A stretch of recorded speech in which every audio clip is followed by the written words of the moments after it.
बिस्मिल्लाहिर्रहमानिर्रहीम। अस्सलाम वालेकुम। इस वीडियो में हम दो इश्यूज़ पर बल्कि तीन इश्यूज़ पर बात करेंगे। सबसे पहले तो प्राइम मिनिस्टर पाकिस्तान इमरान खान साहब ने ऑन रिकॉर्ड पहला रद्द-ए-अमल दिया है नवाज शरीफ की तकरीरों पर, और दूसरा हम बात करेंगे कि नवाज शरीफ को ISI से मसला क्या है, और कुछ और भी इश्यूज़ हैं उन पर भी हम बात करते हैं। लेकिन सबसे पहले बात करते हैं कि प्राइम मिनिस्टर पाकिस्तान इमरान खान साहब ने नदीम मलिक साहब को इंटरव्यू दिया है, और ये बहुत तवील इंटरव्यू था। और मैंने जितने भी इंटरव्यू सुने, जो एक नई सीरीज शुरू हुई है प्राइम मिनिस्टर इमरान खान साहब की, उनमें से सबसे बेहतरीन इंटरव्यू था नदीम मलिक साहब ने जो किया है। इमरान खान साहब तो जाहिर है हर सवाल के जवाब देने की कोशिश करते हैं, हर सवाल का जवाब देते हैं, पर्चियों पर लिख कर नहीं लाते, लेकिन इंटरव्यू कंडक्ट करने वाले का, सवाल करने वाले का बहुत किरदार होता है कि इंटरव्यू कैसा होता है। नदीम मलिक साहब ने हर वो सवाल पूछा है जो शायद जिसके बारे में पाकिस्तानी सुनना चाहते थे, जानना चाहते थे, और प्राइम मिनिस्टर पाकिस्तान इमरान खान साहब ने पहली मरतबा खुलकर फ़ौज और हुकूमत के तल्लुकात पर, फ़ौज के किरदार पर बात की है। और इमरान खान साहब ने ये भी वाज़ेह किया है कि अगर उनके साथ जो नवाज शरीफ आज बातें कह रहे हैं, अगर उनके साथ ऐसा होता तो वो क्या करते। इमरान खान साहब ने नवाज शरीफ की तकरीर के हवाले से बड़ी क्लैरिटी के साथ कहा है कि नवाज शरीफ मुल्क दुश्मन एजेंडे पर हैं, नवाज शरीफ के पीछे कुछ कुव्वतें हैं, और फौज उन कुव्वतों के इशारों पर, उन कुव्वतों के एजेंडे को आगे बढ़ाते हुए पाकिस्तान की फौज को कमज़ोर करना चाहते हैं। और अगर आप इसको मिलाकर देखें आसिफ अली जरदारी के उस बयान के साथ जो उन्होंने अरशद शरीफ साहब को इंटरव्यू देते हुए कहा था कि नवाज शरीफ ग्रेटर पंजाब चाहते हैं, नवाज शरीफ चाहते हैं कि भारत और पाकिस्तान दोबारा जो है इनके पंजाब जो दोनों सूबे हैं वो एक हो जाएं। और जरदारी साहब ने यह भी बताया था कि उससे नवाज शरीफ को कारोबार में फ़ायदा होगा, नवाज शरीफ को ज़ाती तौर पर फ़ायदा होगा, और उन्होंने कहा था कि नवाज शरीफ अपने ज़ाती फ़ायदे के लिए मुल्क को किसी भी नहज तक लेकर जा सकते हैं। जब अरशद शरीफ साहब ने उनसे सवाल किया था कि आप ग्रेटर पंजाब की बात कर रहे हैं, नवाज शरीफ कैसे इस की तकमील करेंगे, ये जो नवाज शरीफ का ख्याल है, ये जो सोच है, जो एजेंडा है, इसकी तकमील कैसे करेंगे, तो इसके लिए आसिफ अली जरदारी ने कहा था कि इसके लिए नवाज शरीफ सबसे पहले पाकिस्तान की फ़ौज को कमज़ोर करेंगे। और आज ये हम नहीं कह रहे, ये इमरान खान नहीं कह रहा, बल्कि ये आसिफ अली जरदारी कह चुके हैं कि नवाज शरीफ पहले फ़ौज को कमज़ोर करेंगे और फिर भारत के साथ वो जो इल्हाक करना चाहते हैं, जो पंजाब को मिलाना चाहते हैं, जो ग्रेटर पंजाब बनाना चाहते हैं, उस एजेंडे की तकमील करेंगे। तो अब आप खुद देख लें कि नवाज शरीफ ने खुलकर ये काम शुरू कर दिया है पाकिस्तान की फौज को कमज़ोर करने का। नवाज शरीफ को जो लोग सिविल सुप्रीमेसी का अलमबरदार कहते हैं, वो ये देख लें कि आज प्राइम मिनिस्टर पाकिस्तान ने इंटरव्यू देते हुए दो टोका है कि अगर उनके साथ उनको DGI इस्तीफा देने का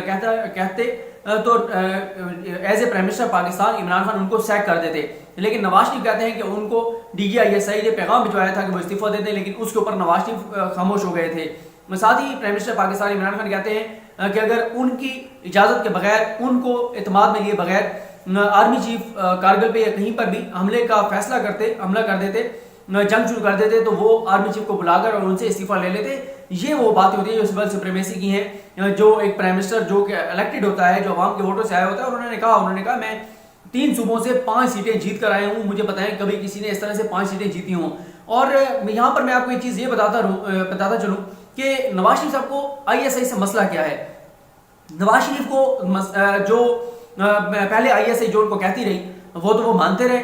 फौज उनको कहती रही वो मानते रहे। वो जो आज कहते हैं कि मैंने सर झुका के नौकरी करने से इनकार किया, वो बिल्कुल झूठ है। नवाज शरीफ तो पहली मरतबा वज़ीर-ए-आज़म ISI के पैसों से बने थे, जब ISI से उन्होंने पैसे लिए थे 1990 में इलेक्शन से पहले, और वो ISI के पैसों से ही उन्होंने इलेक्शन कैंपेन चलाई थी, और ISI के पैसों की वजह से ही वो वज़ीर-ए-आज़म बने थे। असगर खान केस में सारी तफसील से लिखा गया है कि नवाज शरीफ को कितने पैसे मिले थे। नवाज शरीफ को ISI से मसला कब शुरू हुआ? नवाज शरीफ को ISI से मसला उस वक्त शुरू हुआ जब सुप्रीम कोर्ट ने जब फैसला दिया और सुप्रीम कोर्ट ने कहा कि JIT बनाई जाए। 20 अप्रैल का फैसला था 2017 का। सुप्रीम कोर्ट ने कहा कि JIT बनाई जाए, JIT में ISI और MI के नुमाइंदे शामिल किए जाएं। उस वक्त नवाज शरीफ ने जो आर्मी चीफ हैं जनरल कमर जावेद बाजवा साहब, उनको कहा था कि आप जो है इसमें ISI का नुमाइंदा ना दें, आप इसमें MI का नुमाइंदा ना दें। और उस वक्त ये किसी एंकर ने, मुझे याद पड़ता है कि खबर भी ब्रेक की थी, उन्होंने कहा था कि नवाज शरीफ पता नहीं ये खत लिख रहे हैं, या उन्होंने नहीं ये नहीं कहा था, उन्होंने ये खबर दी थी जो मुझे याद पड़ता है कि आर्मी चीफ जो है वो जल्द सुप्रीम कोर्ट को खत लिखकर कहेंगे कि हम इस मुकदमे में अपने नुमाइंदे नहीं दे सकते, ना ISI का नुमाइंदा देंगे, ना MI का नुमाइंदा देंगे। शायद वो एंकर भी क्योंकि नूली के करीब थे, उनको जब पता चला कि नवाज शरीफ ने पैगाम भेजा है आर्मी चीफ को, तो उस वक्त क्योंकि एक ख्याल ये था कि आर्मी चीफ को क्योंकि नवाज शरीफ ने लगाया है, और ये ख्याल था कि आर्मी चीफ जो है वो नवाज शरीफ की बात मानेंगे और आर्मी चीफ इनकार कर देंगे ISI और MI का नुमाइंदा देने से। لیکن فوج نے یہ نہیں کیا تھا. اس کے بعد آئی ایس آئی اور ایم آئی کے نمائندے شامل ہوئے اور آئی ایس آئی اور ایم آئی کے نمائندوں کی وجہ سے نواز شریف کی کرپشن اور لوٹ مار پکڑی گئی تھی. آئی ایس آئی اور ایم آئی کے نمائندوں کی وجہ سے جو جے ڈی کا کام تھا وہ بہترین انداز میں ہوا, ورنہ نواز شریف نے تو سول اداروں کو اتنا کرپٹ کر دیا تھا, اتنا کمزور کر دیا تھا, اتنا تباہ کر دیا تھا, اتنا برباد کر دیا تھا, اتنا غلام بنا لیا تھا کہ کسی سول ادارے میں اتنی کیپیسٹی نہیں تھی کہ کوئی سول ادارہ ان کا احتساب کر سکتا یا ان کی کرپشن اور لوٹ مار کو پکڑ سکتا. یہ یا تو پہلی بات یہ ہے کہ انہوں نے ہر ادارے میں اپنا بندہ لگایا ہوا تھا,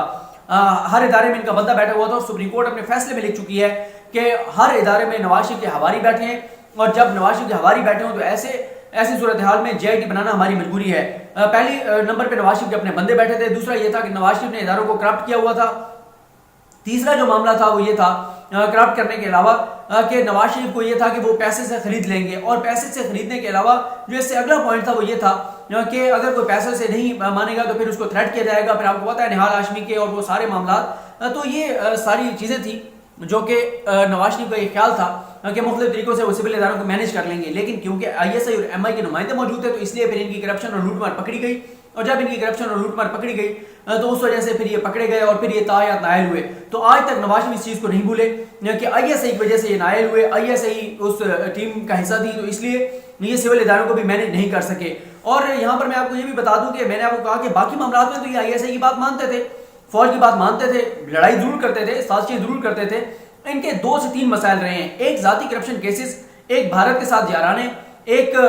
جو ہے وہ ملک دشمنوں کے ساتھ رابطے, یہ ان کے 3 مسائل تھے. باقی تو یہ فوج کی بات مانتے تھے, کیونکہ آپ کو پتہ ہی ہے کہ جب ڈان لیکس کا معاملہ ہوا یا اس سے پہلے جب ایک معاملہ ہوا کہ مشاہد اللہ خان نے بیان دے دیا تھا کہ ہمارے پاس جو ہے وہ آڈیو ٹیپیں موجود ہیں کہ کس طرح سے فوج انوالو تھی 2014 کے دھرنوں کے پیچھے. اس کے اوپر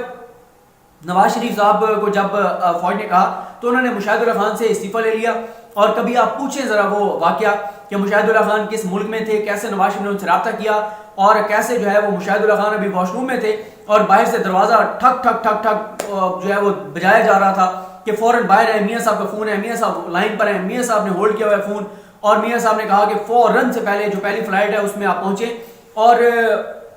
ان کا اسی وقت اناؤنس کر دیا گیا کہ ان سے استعفیٰ لے لیا گیا ہے. اس طرح سے نواز شریف نے جو ہے وہ فوج کی بات مانی. پھر ایک بار انہوں نے, کیونکہ یہ باز بھی نہیں آتے, میاں صاحب کا یہ مسئلہ ہے, عادت سے باز بھی نہیں آتے میاں صاحب جو ہے وہ, اب میں وہ مثال نہیں دینا چاہتا کہ کس کی دم کی طرح ہے کہ جتنا بھی آپ اس کو وہ کر کے رکھیں تو پھر وہ اینڈ میں اسی طرح ہو جاتی ہے. تو میاں صاحب جو ہیں وہ پہلے ڈان لیکس انہوں نے کر دی, اور ڈان لیکس کرنے کے بعد پھر جب معاملہ ہوا فوج نے ایکشن لیا تو پھر انہوں نے طارق فاطمی کو بھی ہٹا دیا, راؤ تحسین کو بھی ہٹا دیا, پرویز رشید سے بھی استعفیٰ لے لیا. تو یہ تو ان کی حالت تھی. اس وقت ڈٹ جاتے نا, اس وقت لڑ جاتے, اس وقت کھڑے ہو جاتے, اس وقت اپنے پاؤں پہ کھڑے ہوتے, لیکن نہیں کیا. مسئلہ کہاں پر آ کے ہوا, وہی پاناما کی جے آئی ٹی, اور اس وقت فوج کے پاس کوئی اور آپشن نہیں تھا. فوج چاہتی بھی تو یہ نہیں کر سکتی تھی کہ فوج اگر کہتی کہ ہم اپنے نمائندے نہیں دیں گے تو فوج یہ نہیں کہہ سکتی تھی, کیونکہ سپریم کورٹ کا جو ایک آئینی اختیارات ہیں, قانونی اختیارات ہیں, اس کے مطابق سپریم کورٹ جو حکم دیتی ہے فوج میں تمام اداروں کو اس کے اوپر عمل درآمد کرنا ہوتا ہے.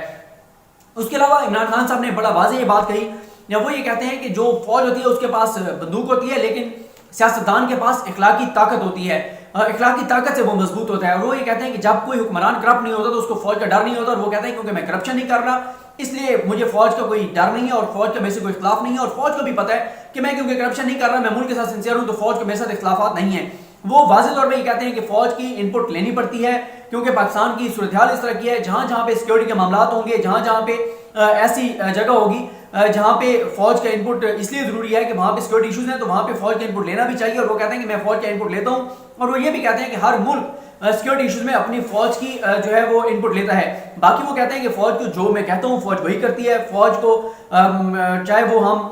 جو ہے وہ سیلاب میں بلائیں, زلزلے میں بلائیں, فوج کو ٹڈی دل کے لیے بلائیں, فوج کو یہ نالے صاف کرنے کے لیے بلائیں, فوج کو کورونا میں بلائیں, وہ کہتے ہیں فوج کو ہم جہاں بلاتے ہیں فوج آتی ہے, ہمارا اپنا ادارہ ہے. وہ کہتے ہیں فوج حکومت کا حصہ ہے, اور حکومت مجھے چلانے کے لیے جہاں جہاں مجھے فوج کی ضرورت پڑتی ہے میں فوج کو بلاتا ہوں. وہ یہ بھی کہتے ہیں کہ میں ان کو این آر او نہیں دوں گا, وہ کہتے ہیں چاہے میں اقتدار چلا جائے میں ان کو این آر او نہیں دوں گا, کوئی ڈیل اور ڈھیل نہیں دوں گا. وہ کہتے ہیں کہ میں کس بات پہ استعفیٰ دوں, میں منتخب وزیر اعظم ہوں. اور وہ یہ بھی کہتے ہیں کہ میں 3 صوبوں سے 5 سیٹیں جیت کر آئے ہوں, مجھے بتائیں اس سے پہلے کوئی ایسی اگر مثال ملتی ہے.